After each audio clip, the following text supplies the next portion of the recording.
Hello genius, welcome back to essay educator. आज हमारा science revision का सेकंड थर्ड चैप्टर है, मेटल एंड नॉन मेटल। इससे पहले भी हमने दो चैप्टर्स कवर किए, chemical reaction and equation, second is acid base and salt. तो लेट्स स्टार्ट करते हैं। चलो, my name is Yogesh Patil. Start करते हैं हमारी न्यू ये third chapter, metal and non metal. तो अभी सबसे पहले स्टार्ट करने से पहले शेर और शायरी हो जाए। चलो स्टार्ट करते हैं। देखो मेटल्स क्या बोल रहा है, metal shine like students in class, metal shine like students in class, malleable ductile exam का फर्स्ट पास, हीट हो या करंट इजीली फ्लो करे, इलेक्ट्रॉन लॉस करे, पॉजिटिव बन के ग्लो करे। अब देखो इसमें मीनिंग क्या बता रहा है। एक शायरी के अंदर एक ओवरव्यू दे रहा है आपको कि मेटल्स एक्चुअली होता क्या है।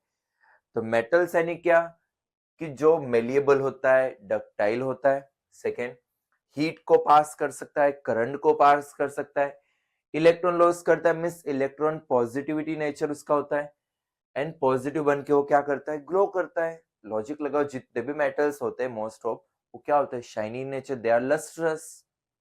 अब भाई नॉन मेटल तो नहीं रहेगा, मेटल्स ने शेर और शायरी कर ली तो नॉन मेटल्स भी तो बोलेगा ना।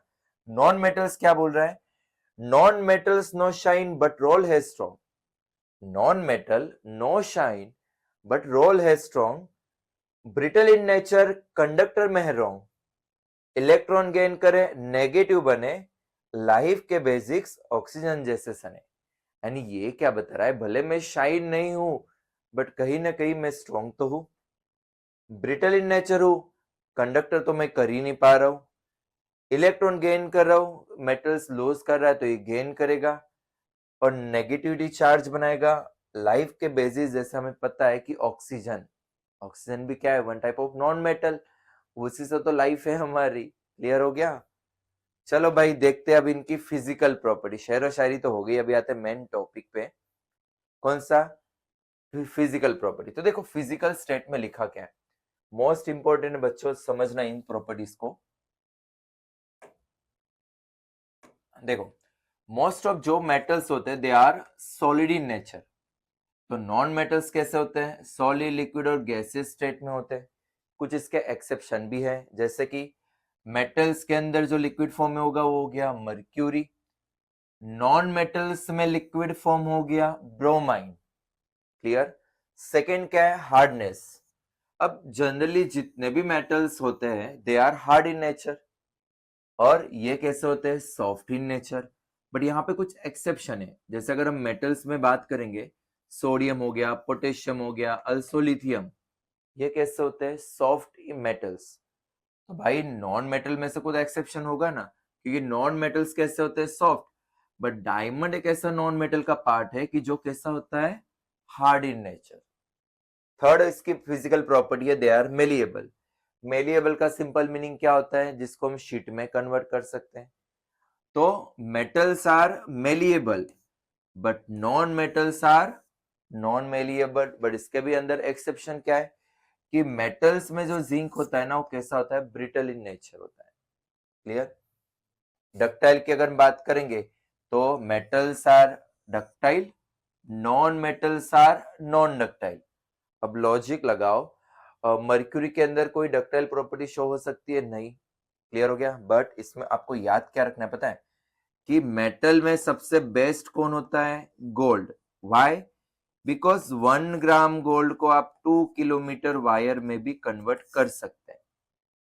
क्लियर। नेक्स्ट हम देखते हैं कंडक्शन के अंदर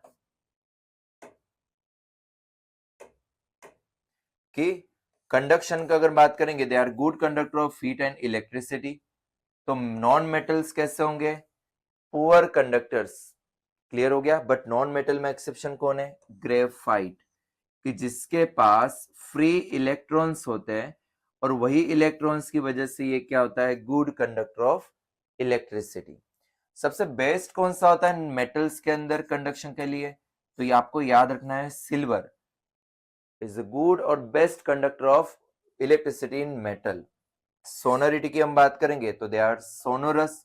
सोनोरस मींस जो रिंगिंग साउंड प्रोड्यूस कर सकते हैं, तो इसमें आएगा non sonorous. Melting and boiling points हम देखेंगे तो मेटल्स का जो मेल्टिंग एंड बॉइलिंग पॉइंट्स होता है ना, वो कैसा होता है, हाई होता है। बट जो नॉन मेटल्स होते हैं ना, वो कैसे होते हैं, जनरली इनका लो होता है। अब इसके अंदर भी एक्सेप्शन होंगे। तो मेटल्स के अंदर हम बात करेंगे गैलियम और caesium, they are low melting points. इनका जो मेल्टिंग एंड बॉइलिंग पॉइंट्स होता है ना, एकदम लो होता है। थोड़ा सा हीट दो ऑटोमेटिक मेल्ट हो जाएंगे। और नॉन मेटल में एक्सेप्शन कौन है, डायमंड, जो होता है वेरी हाई मेल्टिंग पॉइंट। अगर हम लस्ट्रस इन नेचर की बात करेंगे तो metals are shiny in nature, lustrous होते, चमकीदार होते हैं। और नॉन मेटल कैसे होते, डल, यानी कि नॉन लस्ट्रस होते, सिंपल अगर हम बोल सके तो। बट नॉन मेटल में एक्सेप्शन कौन है, आयोडीन, जो होता है lustrous non metal. Clear? Okay, चलो आगे बढ़ते हैं नेक्स्ट स्लाइड पे। अब देखो, हमने ये फिजिकल प्रॉपर्टी देख लिया, अब इनकी केमिकल प्रॉपर्टीज देखते हैं। तो अगर केमिकल प्रॉपर्टीज देखना है ना, तो इससे पहले एक शॉर्ट में आपको बता रहा हूं क्या क्या आपको अच्छे से याद रखना है। तो अगर मैं मेटल्स की बात कर रहा हूं, एक अच्छे से ये चार्ट याद रखना है। First, when metal react with oxygen to form metal oxide, और ये जो मेटल ऑक्साइड होता है ना, इनका जो पीएच होता है वो अबोव 7 होता है। यानी हम बोल सकते हैं कौन से नेचर के होते हैं, ये बेसिक इन नेचर के होते हैं। Next, metal oxide plus water, तो ये बन जाएगा मेटल हाइड्रोक्साइड। तो जैसे आपको यहाँ पे OH शो रहा है, तो नेचर क्या बताएगा हमें, base. Third, metal plus H2O, but ये याद रखना अगर H2O लिक्विड फॉर्म में होगा ना, तो ये बनाएगा metal hydroxide plus H2। Fourth, but वही मेटल अगर कोई स्टीम के साथ रिएक्शन कर रहा है, यानी गैसियस स्टेट में, तो यहां पे प्रोडक्ट चेंज होगा, यहां पे बन जाएगा metal oxide plus H2। Fifth वाली रिएक्शन है मेटल प्लस एसिड, ये बनाएगा salt plus H2। And six reaction है metal plus salt gives salt plus metal. और इसी को आप सिंबल बोल सकते हैं, सिंपली बोल सकते हैं कि ये क्या होता है, सिंगल डिस्प्लेसमेंट रिएक्शन। अगर ये चार्ट आपको लर्न हो गया ना, तो आप इजीली कोई भी रिएक्शन को अच्छे से सॉल्व कर सकते हो। देखते हैं।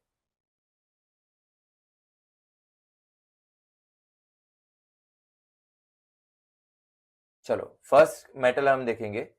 मेटल रिएक्ट विथ ऑक्सीजन, तो मेटल जब भी ऑक्सीजन के साथ फॉर्म करेगा तो क्या बनेगा, मेटल ऑक्साइड। और इनका नेचर कैसा होता है, बेसिक इन नेचर। ऑब्वियसली ये तो ये किसके साथ इजीली रिएक्शन कर सकता है, एसिड के साथ। एग्जांपल, मैग्नीशियम प्लस ऑक्सीजन क्या बन जाएगा, मैग्नीशियम ऑक्साइड। बट यहाँ पे भी कुछ एक्सेप्शन है एनसीईआरटी के अकॉर्डिंग। जैसे प्रैक्टिकली देखा जाए तो ये होता है एम्फोटेरिक ऑक्साइड। एम्फो मींस क्या होता है, बोथ, कि ऐसे मेटल ऑक्साइड की जो एसिड एंड बेस दोनों के साथ रिएक्शन करते हैं, उसको बोलते हैं एम्फोटेरिक ऑक्साइड। अगर हम रिएक्शन देखें, एल्यूमिनियम ऑक्साइड, जैसे आगे भी होगा, नेक्स्ट स्लाइड में होगा, देखना, ये रहा aluminium oxide and zinc oxide. तो एल्यूमिनियम ऑक्साइड जब एसिड के साथ रिएक्शन करेगा तो क्या बनेगा, एल्यूमिनियम क्लोराइड प्लस वाटर। वही जिंक ऑक्साइड अगर HCl यानी एसिड के साथ रिएक्शन करेगा तो बनेगा सॉल्ट, ZnCl2 प्लस H2O। तो ये हो गया एसिड के साथ। बेस के साथ भी वही कंडीशन कि Al2O3 जब बेस यानी NaOH के साथ रिएक्शन करेगा तो बनेगा NaAlO2, जिसको बोलते हैं सोडियम एल्यूमिनेट। याद रखना, ये फॉर्मूला एग्जाम में पूछा जाता है। और वही जिंक ऑक्साइड अगर NaOH के साथ रिएक्शन करेगा तो बन जाएगा Na2ZnO2, इसको बोलते हैं सोडियम जिंकेट। एग्जाम में डायरेक्ट इसके फॉर्मूला भी पूछे जाते हैं, इसे ध्यान रखिएगा। क्लियर?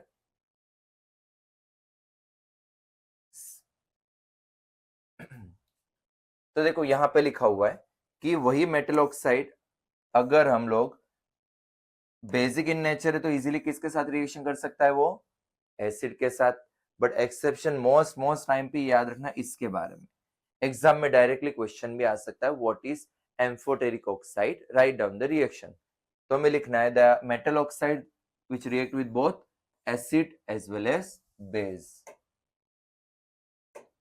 आई होप आपको एक क्लियर हो चुका होगा। नेक्स्ट हमें देखते हैं कौन सा, रिएक्शन विथ वाटर। फर्स्ट हमने कंप्लीट किया कि when metal react with oxygen to form metal oxide. Second हमें रिएक्शन देखनी है metal react with water.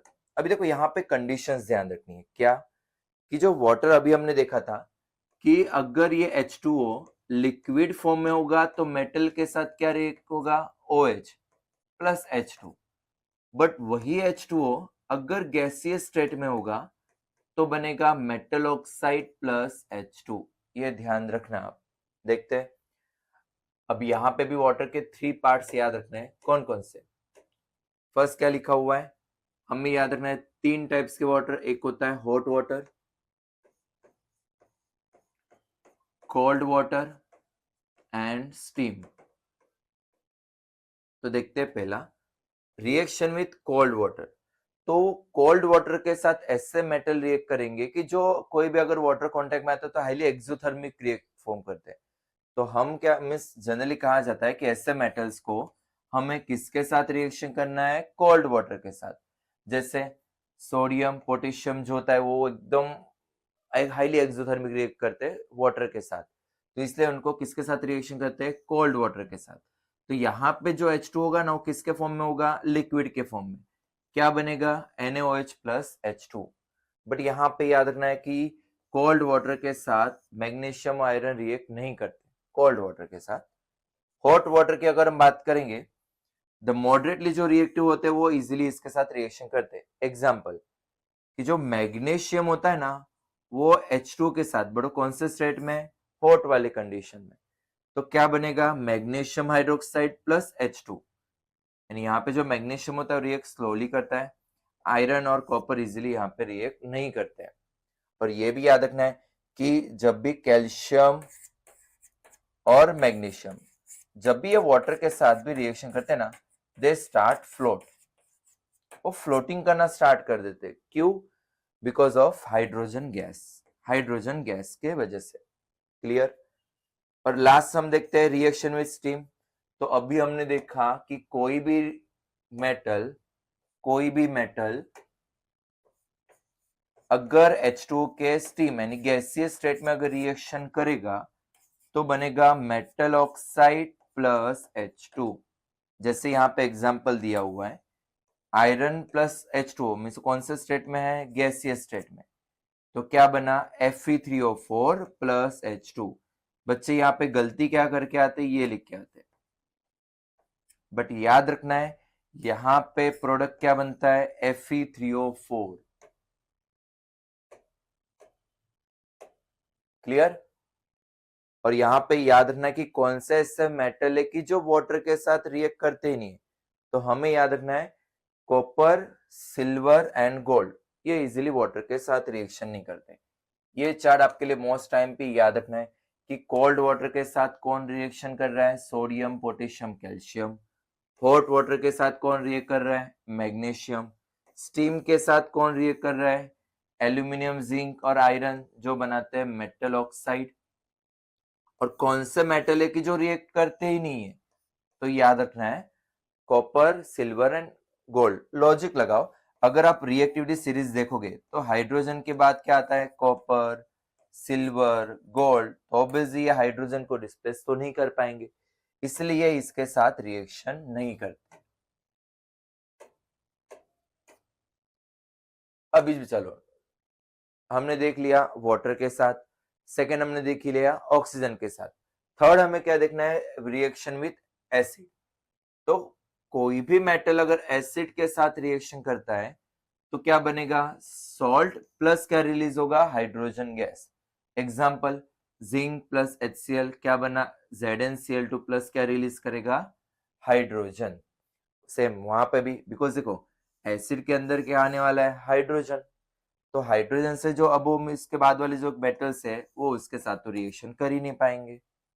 Next, ये एक्सेप्शन आपको खास याद रखना है कि कोई भी मेटल अगर HNO3 के साथ रिएक्शन करते हैं ना, वो H2 गैस रिलीज नहीं करते। क्या रीजन है? बिकॉज HNO3 जो होता है ना, वो क्या होता है, स्ट्रॉन्ग ऑक्सीडाइजिंग एजेंट होता है, जिससे क्या होता है कि जो हाइड्रोजन होता है ना, उसको ये बना देते हैं ऑक्सीडेशन करके H2O। क्या बना लेते हैं, H2O। सेम नाइट्रोजन का भी ऑक्सीडेशन करके क्या बना देते हैं, वो नाइट्रोजन डाइऑक्साइड। एग्जांपल देखते हैं,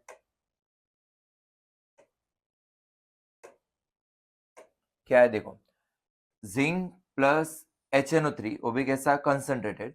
तो क्या बना, जिंक नाइट्रेट में से सॉल्ट तो बनेगा, पर जो हाइड्रोजन गैस रिलीज होने वाला होता है उसका ये ऑक्सीडेशन करके क्या बनाएगा, H2O। सेम नाइट्रोजन का ऑक्सीडेशन करके बना देगा वो NO2।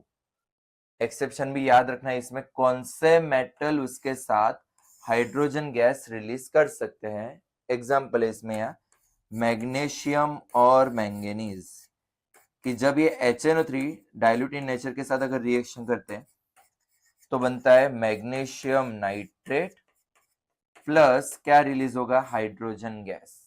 ये खास याद रखना है कि which metal react with dilute HNO3 to release hydrogen gas. तो हमें याद रखना है magnesium and manganese. Clear? Acid में देखो आपको और एक क्वेश्चन आ सकता है इसमें, एक्वा रीजिया के बारे में। तो एक्वा रीजिया क्या होता है, ये HCl और HNO3 का एक मिक्सचर होता है।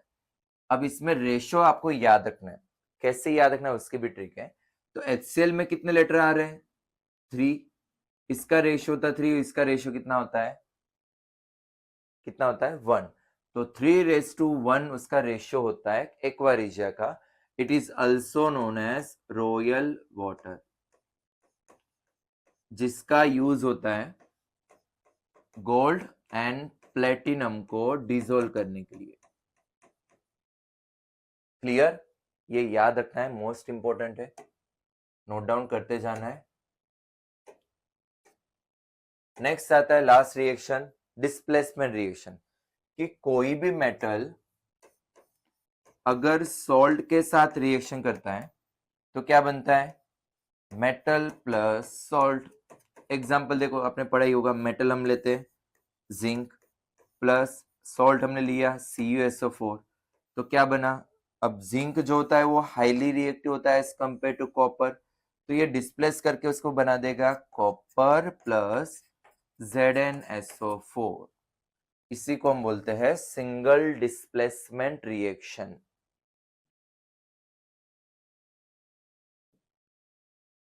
चलो भाई, अभी हमने देख लिया भाई मेटल्स की सारी प्रॉपर्टी, तो अभी नॉन मेटल्स तो शांत नहीं रहेगा, वो भी चाहेगा कि हमारे रिएक्शन भी तो एक्सप्लेन करो आप लोग। तो सेम यहाँ पे वही कंडीशन, क्या, कि नॉन मेटल भी ऑक्सीजन के साथ रिएक्शन कर सकता है, बट यहाँ पे जो ऑक्साइड बनेगा ना, वो कैसा होगा, एक तो एसिडिक होगा या फिर वो न्यूट्रल होगा। जैसे कि कार्बन प्लस ऑक्सीजन अगर रिएक्शन करेगा तो क्या बन जाएगा, कार्बन डाइऑक्साइड, जिसका नेचर क्या होता है, एसिडिक इन नेचर।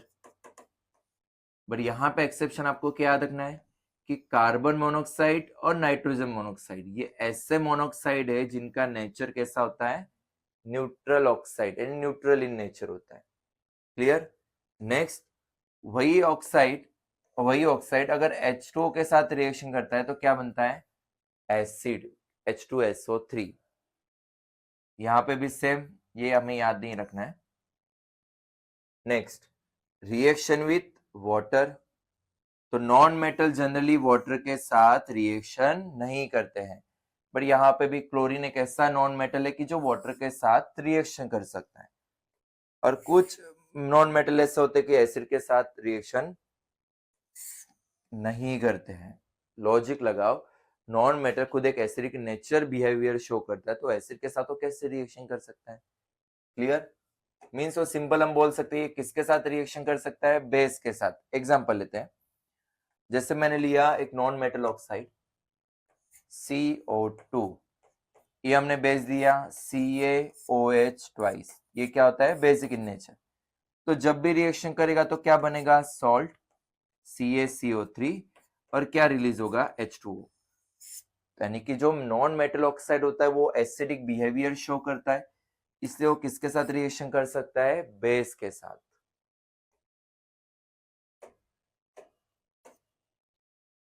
चलो अभी नेक्स्ट हमें देखना है आयनिक कंपाउंड्स। अब आयनिक कंपाउंड्स यानी क्या होता है कि जब भी कोई मेटल और नॉन मेटल जब एक दूसरे के नियर आते हैं तो मेटल जो होता है ना वो हमेशा इलेक्ट्रॉन डोनेट करता है, और ये क्या करता है नॉन मेटल्स इलेक्ट्रॉन्स गेन करता है, यानी ये पॉजिटिव नेचर के शो होते हैं और ये नेगेटिव। तो एग्जाम के लिए याद रखना कि जो भी एलिमेंट्स के ऊपर पॉजिटिव चार्ज अगर आता है तो समझ जाना वो क्या होगा मेटल, नेगेटिव चार्ज अगर आएगा तो क्या हो जाएगा नॉन मेटल। इसका मीनिंग क्या हुआ कि मेटल में से इलेक्ट्रॉन किसको दे रहा है ये नॉन मेटल्स को इलेक्ट्रॉन ट्रांसफर कर रहा है, और इसकी वजह से जो कंपाउंड बनेगा उसको बोलते हैं ionic compound. The ionic compound are form by transfer of electrons from metal to non metal. देखते हैं इसके कुछ एग्जांपल्स। जैसे यहां पे देखो सोडियम क्लोराइड लिखा हुआ है, तो कौन कौन से एलिमेंट्स यहां पे शो हो रहे हैं सोडियम एंड क्लोरीन। क्लियर। अब देखना इसका डॉट इलेक्ट्रॉन डॉट स्ट्रक्चर में कैसे बनाना है। सोडियम जो होता है वो कौन सा नंबर पे आता है 11, ये कौन सा नंबर पे आता है इसका एटॉमिक नंबर होता है 17। इलेक्ट्रॉनिक कॉन्फ़िगरेशन इसका क्या हो जाएगा 281, इसका क्या हो जाएगा 287। अब ये याद रखना है कि जब भी कोई एलिमेंट्स का वैलेंस इलेक्ट्रॉन यानी क्या आउटर मोस्ट ऑर्बिट में जितने इलेक्ट्रॉन्स होते हैं वो, तो अगर ये 4 से लेस होगा तो ये हमेशा इलेक्ट्रॉन्स को डोनेट करेगा, मींस पॉजिटिविटी शो करेगा, यानी केटायन फॉर्म होगा। अगर इलेक्ट्रॉन से अगर 4 से मोर होगा ज्यादा होगा तो ये इलेक्ट्रॉन्स को गेन करेगा, कितना उसको ऑक्टेट होने के लिए कितना चाहिए वो ऑक्टेट यानी क्या हो गया 8। क्लियर है। अब देखते हैं यहाँ पे देखो समझना इसको, लास्ट में कितने इलेक्ट्रॉन्स है 1, 4 से लेस है तो ये सोडियम क्या करेगा एक इलेक्ट्रॉन्स डोनेट करेगा, 1 इलेक्ट्रॉन्स डोनेट किया इससे चार्ज क्या बना +1। क्लियर। क्लोरीन का लास्ट इलेक्ट्रॉन क्या है 7, 4 से मोर है अबो है तो ये इलेक्ट्रॉन्स गेन करेगा, तो ऑक्टेट होने के लिए इसको कितने चाहिए 1, तो 1Cl 1 इलेक्ट्रॉन्स गेन करेगा और क्या चार्ज बन जाएगा Cl-1। इसका मीनिंग अगर हम इसका इलेक्ट्रॉन डॉट स्ट्रक्चर बनाए तो सोडियम के लास्ट में कितने इलेक्ट्रॉन्स हैं 1, क्लोरीन के लास्ट में कितने हैं 7। इसका मीनिंग सोडियम इसको इलेक्ट्रॉन ट्रांसफर कर रहा है, इसकी वजह से यहाँ पे सोडियम के ऊपर चार्ज बना Na+, Cl के पास पहले थे 7, अब उसने एक इलेक्ट्रॉन्स गेन किया चार्ज हो गया -1। ये हो गया आपका इलेक्ट्रॉन डॉट स्ट्रक्चर। और एक एग्जांपल देखते हैं, नोट डाउन करते रहना है आपको। सेकेंड एग्जांपल है मैग्नीशियम क्लोराइड, मीन्स यहाँ पे भी दो एलिमेंट्स है मैग्नीशियम और क्लोरीन। मैग्नीशियम का एटॉमिक नंबर होता है 12, क्लोरीन का एटॉमिक नंबर होता है 17। तो इलेक्ट्रॉनिक कॉन्फ़िगरेशन इसका होगा 282, इसका होगा 287। क्लियर। अब देखो लास्ट में 4 से बिलो है तो मैग्नीशियम क्या करेगा 2 इलेक्ट्रॉन्स डोनेट करेगा, इसकी वजह से मैग्नीशियम के ऊपर चार्ज होगा +2, यानी 2 इलेक्ट्रॉन्स ने डोनेट किए। क्लोरीन जो होगा अगर हम 1 क्लोरीन की बात कर रहे हैं 8 होने के लिए वो 1 इलेक्ट्रॉन्स गेन करेगा, चार्ज क्या होगा Cl-1। बट ऐसे कितने क्लोरीन है यहाँ पे 2, और ये 2 इलेक्ट्रॉन्स गेन करेगा और क्या बन जाएगा 2Cl-1। क्लियर। अब देखो डॉट स्ट्रक्चर बनाते हैं। मैग्नीशियम के पास कितने हैं लास्ट में है 2, तो 2 डॉट बना है। Cl के लास्ट में कितने आते हैं 7, तो एक इलेक्ट्रॉन इसको दे देगा, बट देखो यहाँ पे एक Cl की बात हो रही है, बट यहाँ पे Cl कितने हैं, 2, और एक Cl हमें बनाना पड़ेगा, और एक इलेक्ट्रॉन इसको दे देगा, और फाइनली जो रिजल्ट मिलेगा, Mg ने कितने डोनेट किए, +2, और Cl ने कितने गेन किए, एक Cl ने गेन किया, एक इलेक्ट्रॉन चार्ज हो गया -1, बट ऐसे कितने Cl थे, 2। क्लियर? एग्जाम के लिए मोस्ट टाइम पे आपको ये अच्छे से याद रखना है। एग्जाम में डायरेक्ट क्वेश्चन आ सकता है, draw the electron dot structure of dash. चलो भाई थोड़ी शेर और शायरी हो जाए। ये तो हमने प्रॉपर्टीज देख ली metals non metal ionic compounds की। देखते भाई इन्होंने इससे क्या पता चला। तो भाई मेटल्स क्या बोल रहा है, metal loss electron, non metals gain. Metal electron loss कर रहा है तो नॉन मेटल्स को गेन कर रहा है। ये लाइन याद रखो, no exam pain. One gives current, एक करंट दे रहा है, अदर गिव्स लाइफ। एक करंट दे रहा है, दूसरा लाइफ दे रहा है। Chemistry easy, no need for strife. Chemistry easy है भाई, झगड़ा मत करो। क्लियर? इससे बस ये हमने लाइन इसलिए रखी हुई है कि थोड़ा आपको आइडिया आ जाए कि मेटल्स इलेक्ट्रॉन डोनेट करते हैं, नॉन मेटल्स गेन करते हैं। मेटल्स गुड कंडक्टर इलेक्ट्रिसिटी होते हैं तो नॉन मेटल्स बैड होते हैं, बट ऐसा नहीं कि कुछ काम का नहीं है, बट वो काम का है, बिकॉज हमें क्या दे रहा है, लाइफ दे रहा है। किसकी बात हो रही है, ऑक्सीजन। क्लियर? ये तो भाई चलता रहता है। अभी हमें याद रखना है इसकी फिजिकल प्रॉपर्टी। किसकी? तो ये फिजिकल प्रॉपर्टी है आयनिक कंपाउंड की। क्या देखते हैं, तो जनरली मिस जितने भी आयनिक कंपाउंड्स होते हैं वो कौन से नेचर के होते हैं, सॉलिड होते हैं, हार्ड होते हैं। मेल्टिंग एंड बॉइलिंग पॉइंट इसका कैसा होता है, हाई होता है, because of strong electrostatic force. Third है सोलिबिलिटी।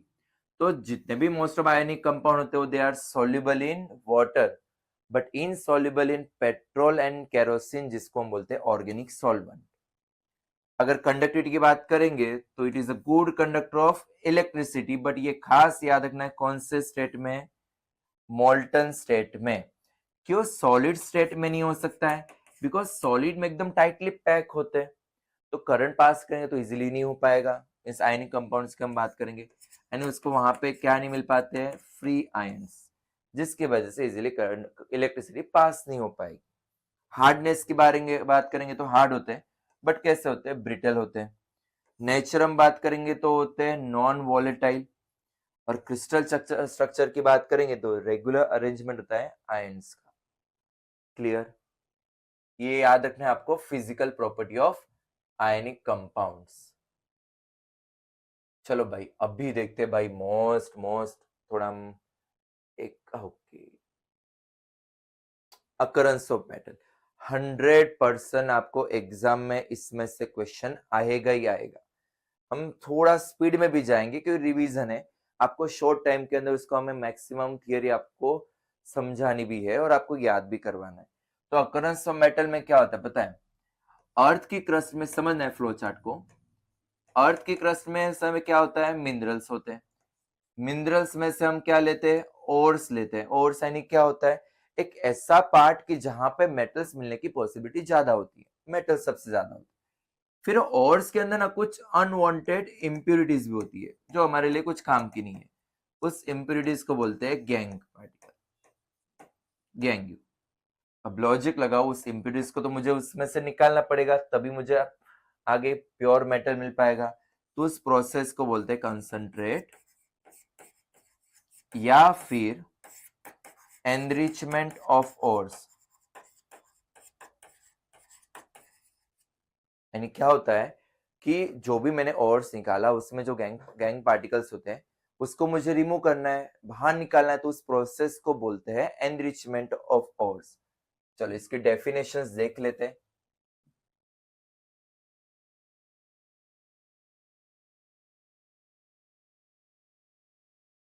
तो देखो उससे पहले हमें याद रखना है कि अकरेंस ऑफ मेटल में हमें मेन डेफिनेशंस कौन कौन से।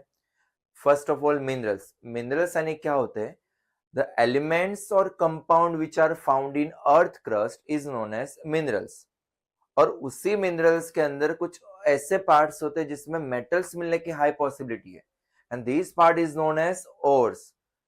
क्लियर? अब the ores contain some unwanted impurities, कुछ इसमें ना अनवांटेड पार्टिकल्स होते हैं जो हमारे कुछ काम के नहीं, क्योंकि हमने सॉइल में से उसको निकाला है, तो चांसेस क्या है, इम्प्यूरिटीज तो होगी।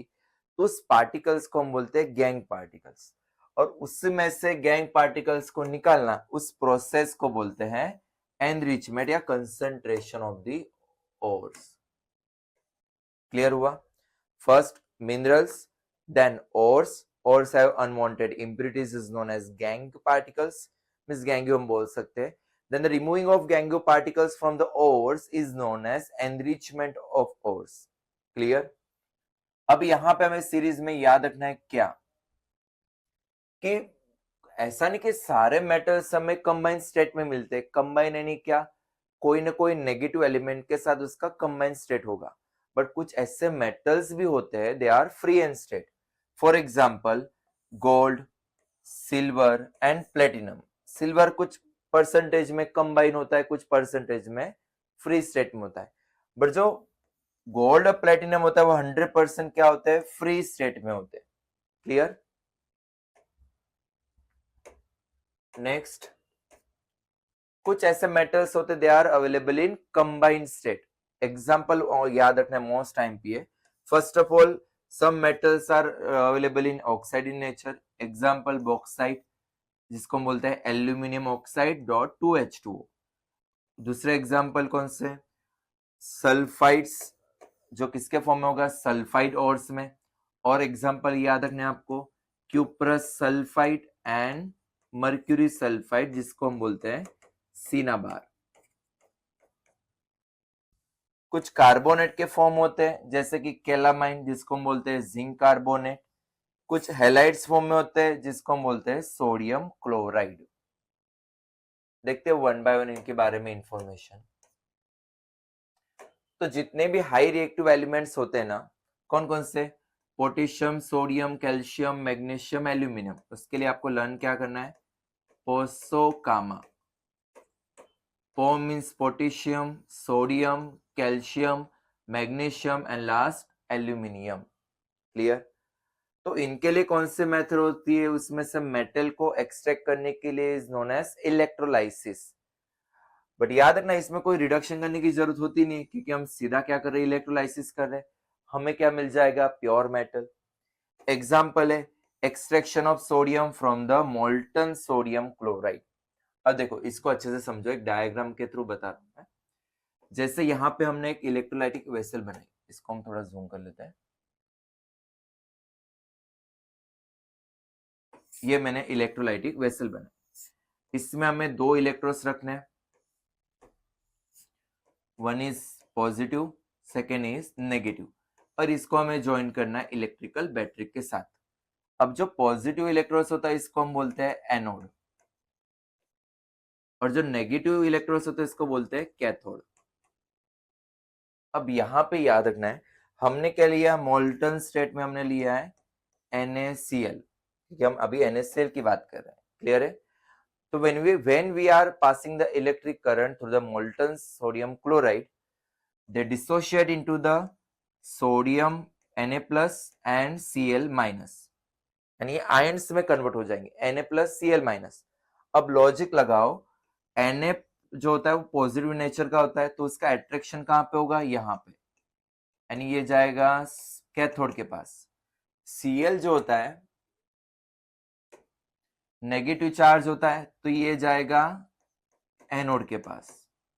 अब लॉजिक लगाओ, एनोड के ऊपर पॉजिटिव चार्ज है, मींस इलेक्ट्रॉन डेफिशिएंट है, तो ये क्लोरीन इसको क्या दे देगा, इलेक्ट्रॉन्स देगा। पोटेशियम पॉजिटिव नेचर का होता है, तो कैथोड से ये क्या ले लेगा, इलेक्ट्रॉन्स, एंड इसकी रिएक्शन कुछ ऐसी होगी, एनोड के पास कौन आएगा, Cl माइनस, कैथोड के पास कौन आएगा, Na plus.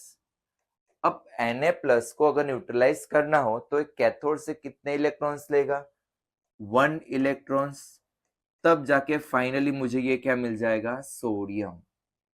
Same chlorine, chlorine जो होता है वो किसके फॉर्म में बाहर निकलेगा, क्लोरीन गैस के फॉर्म में, मीन्स कितने Cl यूज करेगा, 2 Cl। और Cl2 बनाने के टाइम पे वो कितने इलेक्ट्रॉन्स रिलीज करेगा? 2 इलेक्ट्रॉन्स। और यही से मुझे क्या मिल जाएगा? Pure metal. क्लियर हुआ?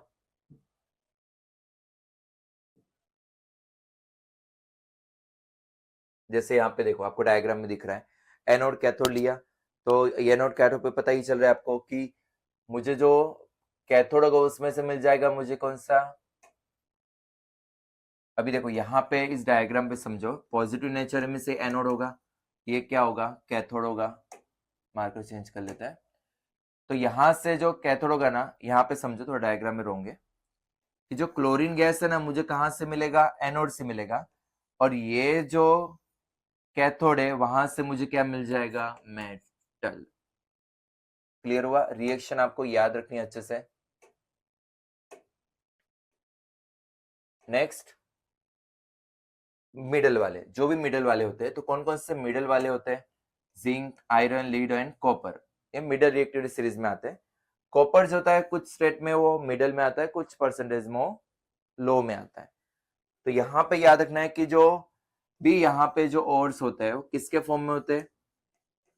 सल्फाइड फॉर्म में होंगे या फिर कार्बोनेट के फॉर्म में होंगे। तो याद रखना है इसके लिए दो प्रोसेस होती है, roasting and calcination. So what is roasting? तो रोस्टिंग यानी क्या? पहले कैल्सिनेशन समझते इजी के लिए। तो कैल्शियम का सी आ रहा है, तो इसके ऊपर से आपको याद रखना है कि इसका जो ओर्स होगा वो किसके फॉर्म में होगा? कार्बोनेट के फॉर्म में। रोस्टिंग जो होता है वो किसके लिए की जाती है? जहां पे क्या अवेलेबल हो? Sulphide ores. दोनों में डिफरेंस क्या है? कैल्सिनेशन इसलिए यूज करते हैं कि जिसमें कार्बोनेट प्रेजेंट हो। What is calcination? Heating of carbonate ores, CC याद रखना है। What is roasting? Heating of sulphide ores. तो लॉजिक लगाओ, अगर कैल्सिनेशन में कार्बोनेट ओर आ रहा है तो उसमें से मुझे कौन सी गैस मिलेगी? Carbon dioxide. सल्फाइड में रोस्टिंग में सल्फाइड ओर आ रहा है तो मुझे कौन सी गैस मिलेगी? Sulphur dioxide. थर्ड इसमें डिफरेंस क्या है समझना आप लोग, कि जब भी हम रोस्टिंग करते हैं ना, उसमें एयर की प्रेजेंसी होनी चाहिए, और जब भी कैल्सिनेशन करते हैं उसमें एयर की कोई नीडेड नहीं है। याद रखना है कि जब भी जिंक सल्फाइड रोस्टिंग होगा तो O2 की प्रेजेंस में ये क्या बनाएगा? Zn oxide plus sulphur dioxide. Calcination जब ZnCO3 का होगा, CO3 में से गैस बनेगी CO2 और Zn का ऑक्साइड बन जाएगा Zn ऑक्साइड। यानी कॉमन इनमें से रोस्टिंग और कैल्सिनेशन में हमें दो मेटल ऑक्साइड मिलते हैं। मेटल ऑक्साइड, जिंक ऑक्साइड तो हमें कॉमन मिल ही गया। तो ड्यूरिंग द रोस्टिंग कौन सी गैस मिली? Sulphur dioxide. During the calcination हमें कौन सी गैस मिली? Carbon dioxide. थर्ड पॉइंट क्या लिख सकते हैं आप लोग? In roasting no air is needed, roasting में एयर इज नीडेड, और कैल्सिनेशन में नो एयर इज नीडेड, इसमें कोई एयर की प्रेजेंसी नेसेसरी नहीं है। जैसे आपको देखो रोस्टिंग और कैल्सिनेशन का डायग्राम दिख रहा है, शो हो रहा है। तो रोस्टिंग में क्या होता है? O2 कंपलसरी चाहिए, बट अगर आप कैल्सिनेशन में देखोगे यहाँ पे O2 कंपलसरी नहीं है। यानी सिंपल, दोनों में मुझे कॉमन क्या मिलने वाला है? Metal oxide. यानी रोस्टिंग के थ्रू मुझे मिलेगा सल्फर डाइऑक्साइड और कैल्सिनेशन के थ्रू मिल जाएगा मुझे कार्बन डाइऑक्साइड। क्लियर हुआ? अभी देखो उसमें ऑक्साइड तो आ गया, ऑक्साइड आ गया मीन्स मेटल ऑक्साइड मिल गया। अब वो ऑक्साइड को हमें रिमूव करना है तो उसके लिए क्या करना पड़ेगा? रिडक्शन। एग्जाम्पल, जैसे मेरे पास जिंक ऑक्साइड मिला, उसको कोक यानी कार्बन के साथ जब रिएक्ट करोगे तो मुझे मिल जाएगा जिंक प्लस कार्बन मोनोऑक्साइड। फिर वही जिंक को बाद में क्या करना है? आपको रिफाइनिंग करना है। रिफाइनिंग में इसको क्या करना है? प्यूरिफिकेशन करना है। आगे देखेंगे हम लास्ट स्लाइड में।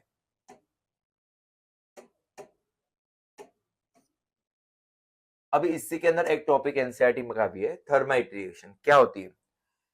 कि जब भी आयरन ऑक्साइड को अगर हम एल्यूमिनियम के साथ रिएक्शन करते हैं, iron oxide react with aluminium, so यहां पे मुझे क्या मिल जाएगा? Iron plus aluminium oxide plus large amount में हीट रिलीज होगी, उसी को बोलते हैं थर्माइट रिएक्शन, थर्मिट रिएक्शन। जैसे आपको दिख रहा है यहाँ पे रिएक्शन हो रही है, आयरन ऑक्साइड प्लस एल्यूमिनियम यहाँ पे रिलीज हो रही है, देखो कितनी हीट रिलीज हो रही है। तो वही रिएक्शन के बाद जो मुझे आयरन मिलने वाला है कौन से स्टेट में होगा, मोल्टन स्टेट में। और वही मोल्टन आयरन का हम यूज करते हैं इसको रेलवे ट्रैक्स को ज्वाइन करने के लिए। क्लियर हुआ? इस तरह से रिएक्शन का यूज होता है। यानी हम सिंपल बोल सकते हैं कि अगर मुझे रिडक्शन नहीं करना है तो सिंपल में क्या करवा सकता हूँ, सिंगल डिस्प्लेसमेंट रिएक्शन, यानी उसको कोई हायर एलिमेंट के साथ उसको रिएक्शन करवा सकता हूँ। अभी आते हैं लो रिएक्टिव के लिए। लो रिएक्टिव में याद रखना में क्या कि कॉपर जो होता है वो किसके फॉर्म में होता है, क्यूप्रस सल्फाइड में होता है। मर्क्यूरी किसके फॉर्म में होता है, मर्क्यूरी सल्फाइड फॉर्म में होता है। सल्फाइड होगा तो इसलिए हमें क्या करना पड़ेगा, यहाँ पे रोस्टिंग करना पड़ेगा। क्लियर है? रोस्टिंग जैसे ही करोगे तो यहाँ पे मैं रिएक्शन लिख लेता हूं।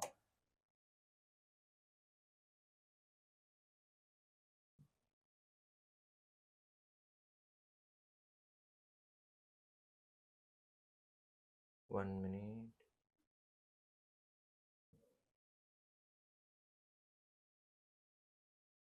यहाँ पे देखो, अगर हमें इसकी रिएक्शन लिखनी है, जैसे मेरे पास एक क्यूप्रस सल्फाइड है, दोनों की रिएक्शन यहाँ पे लिख रहा हूं, ध्यान से समझना। बराबर? इसको थोड़ा हम जूम कर लेते हैं, जूम नहीं हो रहा है। देखो, सबसे पहले क्यूप्रस सल्फाइड, सल्फाइड आ रहा है मीन्स क्या करना है मुझे, रोस्टिंग करनी है। मीन्स O2 की प्रेजेंसी चाहिए तो मुझे क्या मिलेगा, तो S की जगह पे O आएगा, तो बन जाएगा क्यूप्रस ऑक्साइड प्लस सल्फर में से निकलेगा सल्फर डाइऑक्साइड। अब जो कॉपर होता है ना वो थोड़ा मर्क्यूरी की कंपैरिजन में, यानी कि लो रिएक्टिव सीरीज में हाईली रिएक्टिव होता है अदर एलिमेंट्स के कंपैरिजन में। तो ये जो क्यूप्रस सल्फाइड होता है ना, फिर से क्यूप्रस ऑक्साइड के साथ उसको हीट किया जाता है, तो मुझे फाइनली क्या मिल जाता है, कॉपर प्लस सल्फर डाइऑक्साइड। वैसे कौन सी रिएक्शन है कि मर्क्यूरी सल्फाइड को अगर हम ऑक्सीजन की प्रेजेंसी में हीट करते हैं तो मुझे मिल जाएगा, S की जगह पे O रख देना है, मर्क्यूरी ऑक्साइड प्लस SO2। वही मर्क्यूरी ऑक्साइड को अगेन को कंटिन्यू हीट करो, क्या मिल जाएगा मुझे, मर्क्यूरी प्लस ऑक्सीजन। क्लियर हुआ? अभी इनमें से जो भी हमें मेटल मिला तो सिंपल उसको क्या करना है, लास्ट में रिफाइनिंग करनी है। तो रिफाइनिंग कैसे करोगे, बाय इलेक्ट्रोलाइसिस। तो चलो एग्जांपल लेते हैं, कॉपर को मुझे रिफाइनिंग करना है। एक डायग्राम समझो यहाँ पे, सिंपल मुझे दो इलेक्ट्रोड्स रखने ही है, एक होगा एनोड एक होगा कैथोड। अब जिसको आप लोग प्योर करवाना है तो उस इम्प्योर कॉपर को मुझे डिपॉजिट कहां पे करना है, एनोड पे, और प्योर कॉपर का डिपॉजिट कहां पे होगा, कैथोड पे। और वही टाइप का मुझे क्या लेना है, इलेक्ट्रोलाइटिक सॉल्यूशन। तो when we are passing the electric current into the electrolytic solution, the pure copper deposit over the cathode, cathode के ऊपर क्या हो जाएगा, उसका डिपोजिशन स्टार्ट हो जाएगा। और एनोड के अंदर जो इसकी इम्प्योर कॉपर की अंदर जो इम्प्योरिटीज होगी वो सेटल होगी बॉटम ऑफ एनोड, और इसी इम्प्योरिटीज को हम बोलते हैं एनोड मर्ड। क्या बोलते हैं, एनोड मर्ड। इसको एक डायग्राम के थ्रू समझ लेते हैं, आपको एक इमेज शो कर रहा हूं। देखो यहाँ पे सिंपल एकदम इजी वे में बताने की ट्राई की है कि एनोड पे हमें रखना है इम्प्योर कॉपर, कैथोड पे मुझे क्या मिलेगा, प्योर कॉपर। वही टाइप का क्या लेना है मुझे, इलेक्ट्रोलाइटिक सॉल्यूशन। जैसे करंट पास करोगे तो इसमें से जो भी प्योर कॉपर होगा उसका डिपोजिशन कहां पे होगा, कैथोड पे। और दिख रहा है आपको यहाँ पे कुछ इम्प्योरिटी सेटल हो गई एनोड के नीचे, और इसी को एनोड स्लज या फिर एनोड मर्ड कहा जाता है। क्लियर हुआ? लास्ट टॉपिक जो हमने पहले भी डिस्कशन कर चुके हैं, कोरोजन। कोई भी मेटल का डिस्ट्रक्शन होना, शाइनी सरफेस का रिमूवल होना, उसको क्या बोलते हैं हम लोग, कोरोजन। तो सबसे पहले हमें देखना है आयरन के अंदर, आयरन ऑक्सीजन प्लस XH2 के साथ प्रोडक्ट बनाएगा Fe2O3 डॉट XH2O, इसी को हम क्या बोलते हैं, रस्ट। जो रेडिश ब्राउन आपको कलर दिख ही रहा है। सेकेंड, सिल्वर का H2S की प्रेजेंस में जब रिएक्शन हो रहा है, कोरोजन होगा, तो बनेगा सिल्वर सल्फाइड प्लस H2, और यहाँ पे Ag2S की वजह से उसका कलर क्या हो जाता है, ब्लैक कलर, जैसे आपको इमेज में शो हो रहा है। Next, copper. तो कॉपर वाटर, CO2 और O2 की प्रेजेंस में ये बनाएगा copper carbonate plus copper hydroxide, और ये कॉपर कार्बोनेट की वजह से इसका कलर जो होता है वो क्या हो जाता है, ग्रीन कलर की इसके ऊपर कोटिंग आ जाती है।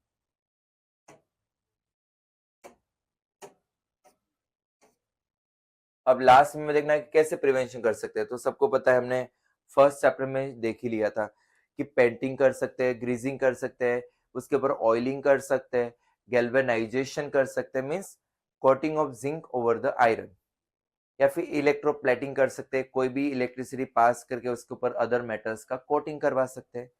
बट ये आपको याद रखना है कि सबसे मोस्ट टाइम पे इस वाले पार्ट में क्या है, एलॉय। एलॉय जो आपने 9th स्टैंडर्ड में भी पढ़ चुके थे।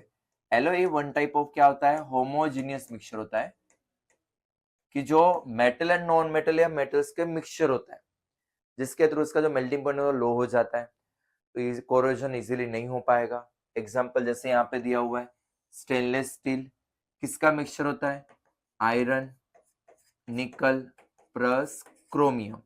इन मिक्सचर से क्या बनाते हैं, स्टेनलेस स्टील, और कुछ इसको स्ट्रॉन्ग बनाने के लिए अंदर क्या ऐड किया जाता है, कार्बन।